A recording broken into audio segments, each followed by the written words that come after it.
Alright, well, gather around, children. I'm gonna tell you the story about how Basque cuisine has completely ruined food for me.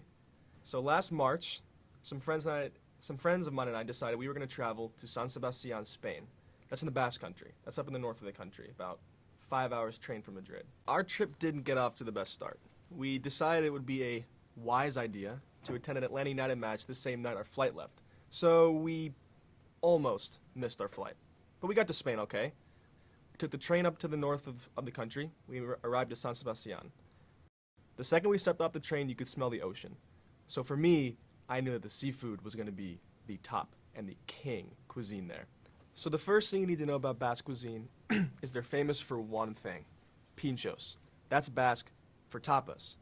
The region is known to have fresh, mouth-wateringly delicious, and cheap tapas at over 250 bars in the old town of San Sebastian. So the first restaurant we stumbled into, I can't remember the name of. The menu is written only in Basque. So for me, I knew the food was going to be fantastic. Now the restaurant specialized in sandwich-based pinchos. So the first thing that I possibly could have eaten in San Sebastian was tuna on toast with a perfectly cooked egg as well. It was the most delicious thing I have ever tried to date. I can promise you that. But that was just step one. That was just the first restaurant. So as I mentioned earlier, San Sebastian has over 250 pincho bars in their old town. They're famous for their bar crawls, but they involve food. Now sure, you can load up on chacoli, the local white wine, and get a nice buzz going. But for us, the day was only about food. After our first restaurant, we stumbled into another one, where seafood was king. We had a freshly caught piece of hake, which for me was the greatest piece of fish that I have ever tried in my life. Now the reason I say that Basque cuisine has ruined food for me is because when we got back to America after that trip, or anywhere else in the world, there was no food that I could possibly find that could compare to the freshness and the deliciousness of what I tried in Spain.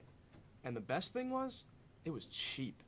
It was 2 to 3 euros for each specific pincho. So the way they bar crawl around there is you go to at least 15 to 20 bars per night, right? You get a couple. You try each restaurant's specialty. And it's just the most incredible experience ever. And I don't think I'll ever find a food experience quite like what I found in San Sebastian. But there was so much more to that trip than just the food. San Sebastian is on the coast, as I mentioned earlier, and I love going for swims. So on a perfectly sunny day, after I was already in a food coma-like state from lunch, I jumped in the ocean. Now mind you, the water was about 55 degrees. So for most people, that's too cold to jump in.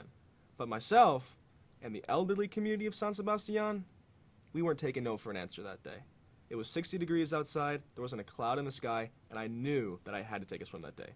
So we strolled around that little clam-shaped cove that San Sebastian is famous for, and we jumped in. One ice bath later, I was as satisfied as I ever could be.